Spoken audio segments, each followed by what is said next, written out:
जो तप करई कुमारी तुम्हारी, जो तप करई कुमारी तुम्हारी, तो भावी में मिटी सकल त्रिपुरारी।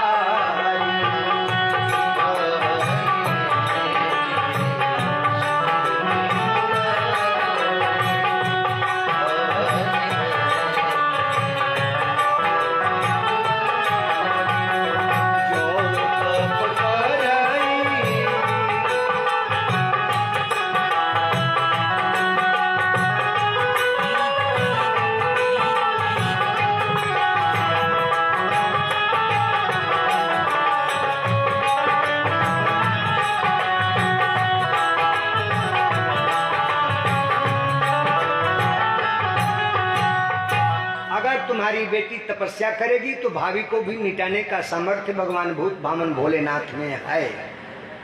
उन्होंने कहा कि ठीक। नारद जी यह बता करके चले गए। हिमांचल से मैया मैना कहती हैं, देखो अगर वर श्रेष्ठ मिले, कुल श्रेष्ठ मिले, यह विचार करके बेटी का विवाह करना, और नहीं तो लोग कहेंगे पत्थर था, जड़ था, बेटी को ले जा करके भट्टी दिया, भले बेटी कुंवारी रह जाएगी, हम ऐसे वैसे जगह पर विवाह नहीं करूंगी।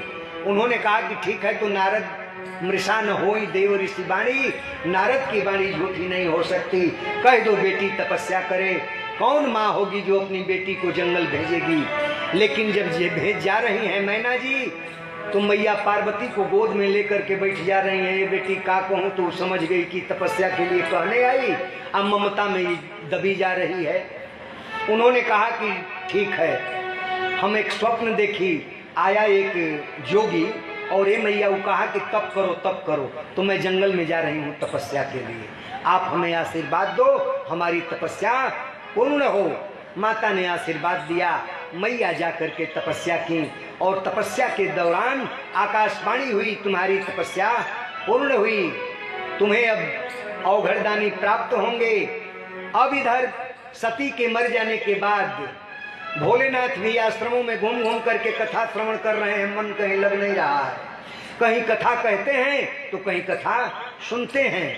अब वही राम जी, जिस राम जी की कथा मैया सती नहीं सुनी थी, बार बार प्रयास करने पर ही, भगवान की माया है, भगवान की माया को भगवान भूत भावन भोलेनाथ भी प्रणाम किए। हे राम जी, तेरी माया का पार कोई नहीं पा सका। हरे माया तेरी, ये माया तेरी बहुत कठिन है राम, माया तेरी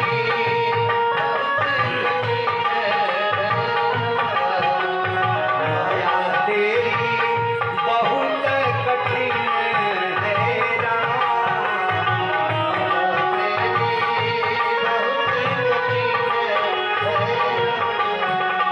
दुख को सुख, दुख में सुख दिखा के करती, दुख में सुख दिखा के करती बड़े बड़े गुनाह, माया तेरी बहुत कठिन है राम।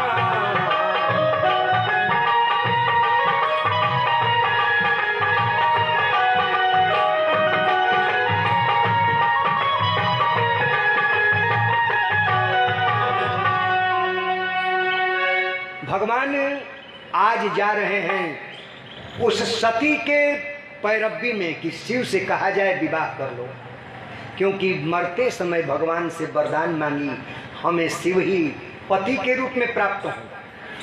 जब जाते हैं तो वह शिव जी देख करके राम जी को आह्लादित हो जाते हैं। कैसे आए? उन्होंने कहा कथा सुनाने। कैसे आना हुआ? तो कथा सुनाने। महाराज, इससे पहले कहीं कथा सुनाए हो कि पहली बार कथा सुनाने आए हो? राम जी ने कहा कि हम बहुत पहले के कथावाचक हैं। किसको सुनाए हो? कोई प्रमाण है? उन्होंने कहा कि पहली कथवा तो हम अपनी माई को सुनाए। पहली कथवा तो शुरुआत अपनी माइये से हम कर दिए। उन्होंने कहा कि हम नहीं जानते महाराज कब सुनाए।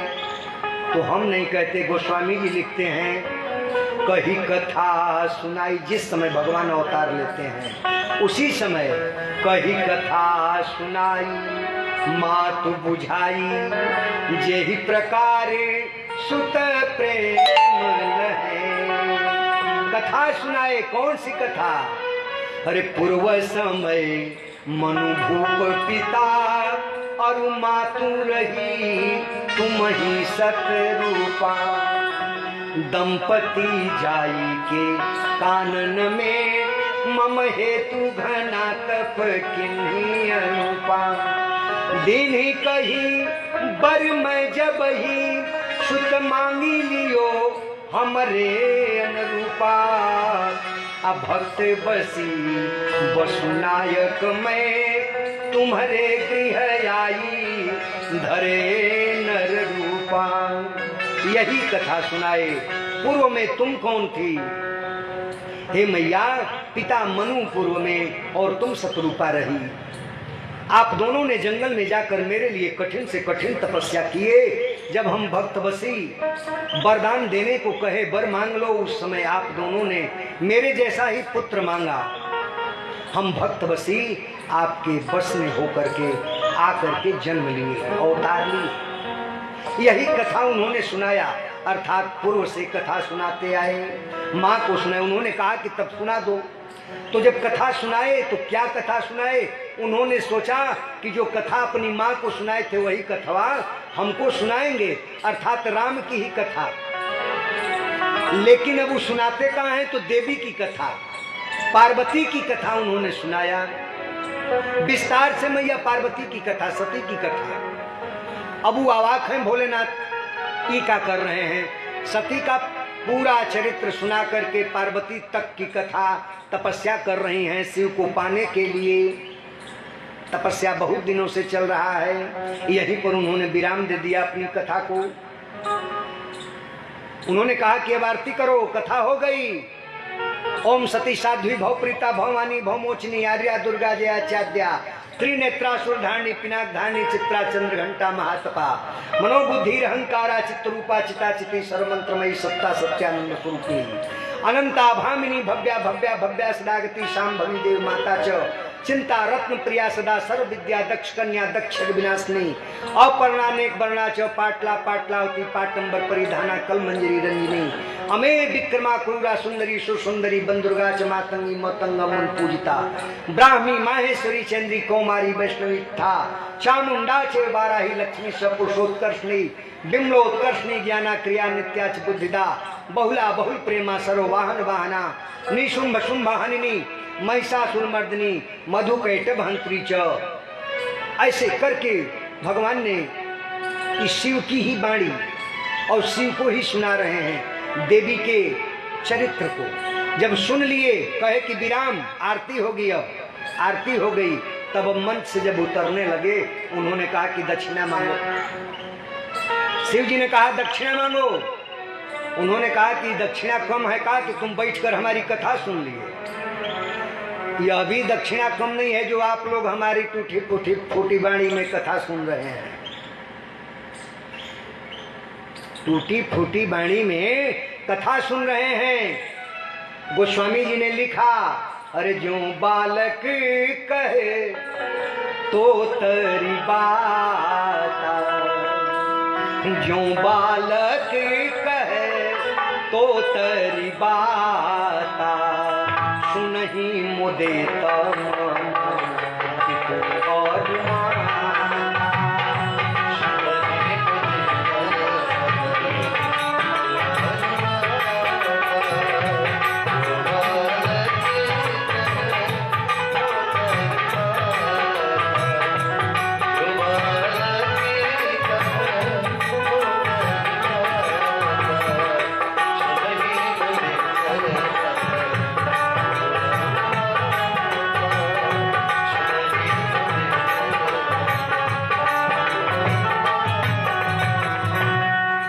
तोतली भाषा में बोलने वाले बच्चे की, जैसे अपने माता पिता आनंदित होकर के सुनते हैं, कुछ तो बोलने लगा, कुछ तो बोलने लगा, भले तुतला करके बोल रहा है।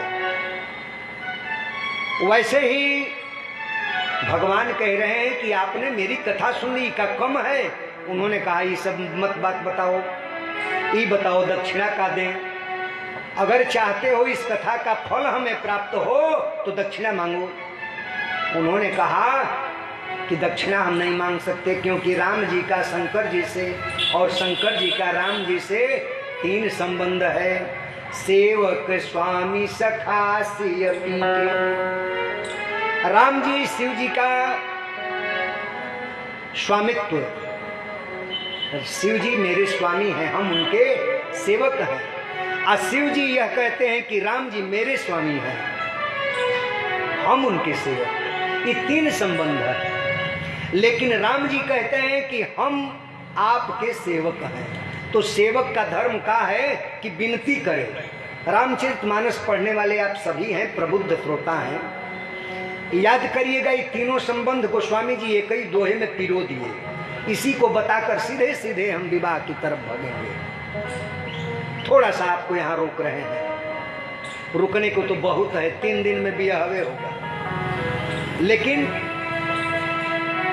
कहते हैं कि हम आपसे, सेवक स्वामी से विनती करता है, अब विनती मम सुनहु शिव। हम सेवक हैं, आप स्वामी हैं, हम विनती कर रहे, दक्षिणा नहीं। उन्होंने कहा कि यह संबंध हटाओ, तुम वक्ता होकर के तुमको जो भी अधिकार है तो हम श्रोता हैं, हमको भी अधिकार है। हम ये संबंध नहीं मानते, क्योंकि तुम व्यासपीठ पर बैठे हो, विष्णु का पीठ है, उस पीठ से तुम ऊपर हो, हम नीचे हैं। तो ये तो संबंध नहीं चलेगा, तुम सेवक नहीं रहोगे, हम सेवक रहेंगे। तो उन्होंने कहा कि ना ना, सेवक नहीं बनाओगे तो सखा बना लो। तो सखा से सखा अपील करता है। उन्होंने कहा कि अब विनती मम सुनहु शिव, अजौ मो पर निज नेह। अगर स्नेह है तो स्नेह किससे? बराबरी में। प्रेम किससे? तो बराबरी में आप सखा बन जाओ। तो उन्होंने कहा ये संबंध नहीं चलेगा, हम आपको सखा भी नहीं बनाएंगे, आप स्वामी मैं सेवक। तब राम जी गुस्से में आ गए, थोड़ा गुस्सा गए। हम 2 बार 2 संबंध कहे, आई मान ही नहीं रहा है, तो नहीं मानोगे ना। तब क्रोध में होकर राम जी ने कहा कि तो जाओ जाई विवाह शैल जी, जाओ विवाह करो। अब आदेश दे रहे हैं, हम स्वामी तुम सेवक, यह संबंध मानोगे? उन्होंने कहा मानेंगे, लेकिन दक्षिणा की बात है। आप कथा सुनाए हो, दक्षिणा देने को हम कह रहे हैं, तुम दक्षिणा मांगो। तो उन्होंने कहा यह मोहि मांगे देव, यही हमारी दक्षिणा है, हम ही दक्षिणा मांग रहे हैं। जाओ शैलजा पार्वती से तुम विवाह करो। तब उन्होंने कहा कि ठीक है महाराज जी, उचित तो नहीं है, लेकिन अब किया ही जाएगा। भगवान भूत भावन भोलेनाथ स्वीकार किए। बड़ा इसमें तथ्य है, इस प्रसंग को बताए तो पूरा समय व्यतीत हो जाएगा। सीधा सीधा हमें उस पॉइंट पर भगवान भेज देते हैं, सप्तऋषि जाकर के मैया का परीक्षा लेते हैं। भगवान भोलेनाथ भी स्वयं गए और जाकर के परीक्षा लिए देवी का परीक्षा लिए। ऋषि तपस्वी बन करके जहाँ वो तपस्या कर रही थी सखियों के साथ जाते हैं, और जाकर के सरोवर में कमल का पुष्प है, उस कमल के पुष्प के बहाने जाते हैं और उसमें डूबने लगते हैं। मैया का परीक्षा लेना है, कितना चाहती है। जाकर के डूबने लगते हैं, बचाओ बचाओ का आवाज लगाते हैं, सखियां दौड़ती हैं, हाथ बढ़ाती हैं, निकल जाओ। वो कहते हैं ये अपना बायां हाथ बढ़ाती है। सखियां निकालने के लिए बायां हाथ बढ़ाती हैं, वो कहते हैं बाएं हाथ से हम नहीं निकलेंगे, अगर निकालना है तो दाहिना हाथ दो। तो वो कहती है कि दाहिना हाथ तो किसी और का है। किसका है? तो ये दाहिना हाथ तो पति का है, ये पति को दिया गया, ये हम दूसरे को नहीं दे सकती। तो कहते हैं कि तो जाओ हमें मरने दो, हम भी बाएं हाथ से नहीं निकल सकते। दौड़ी दौड़ी सखियां पार्वती के पास जाती हैं, कहती हैं कि हमारे आश्रम में एक ऋषि मर रहा है, एक तपस्वी मर रहा है और वो हठ किया है। आती हैं मैया पार्वती, बायां हाथ बढ़ाती हैं, वो कहते हैं कि हम नहीं निकलेंगे, हमें मरने दो। दाहिना हाथ दोगी तो निकलेंगे। मैया पार्वती दाहिना हाथ बढ़ा देती हैं। आज जब दाहिना हाथ बढ़ाती हैं, शिव जी रूपी वह जोगी कहता है कि बताओ, यह तो हाथ तुम्हारा पति का है, क्या हमें पति मान रही हो? उन्होंने कहा ना, यह भूल मत मान बैठना कि हम तुम्हें पति बना रही हूँ, हम तुम्हारे प्राण की रक्षा कर रही हूँ। प्रत्यक्ष में तुम्हारा प्राण जा रहा है, इसके लिए धर्म यह है कि प्राण बचा लिया जाए। तो उन्होंने कहा कि तब तो ये हाथ तुम्हारा अपवित्र हो गया, अब कैसे पति को दोगी? तो उन्होंने कहा यह शरीर छोड़ दूंगी और पुनः जन्म लूंगी, फिर तपस्या करूंगी और तब शिव को प्राप्त करूंगी। उन्होंने कहा अगर उस समय भी कोई आकर के जोगी तुम्हारा दाहिना हाथ मांग करके प्राण बचाने के लिए तुम्हें विवश कर दिया तब? उन्होंने कहा फिर बनाऊंगी, फिर बचाऊंगी और फिर प्राण छोड़ूंगी, फिर तपस्या करूंगी, लेकिन शिव को ही पति रूप में चाहूंगी। उन्होंने कहा ये कब तक? तो उन्होंने कहा करोड़ों करोड़ों जन्म। गोस्वामी जी ने इसी तथ्य को एक अर्धाली में लिख दिया। जन्म कोटि लगी रगर हमारी, जन्म कोटि लगी रगर हमारी, बरऊं शंभु नत रहूं कुमारी।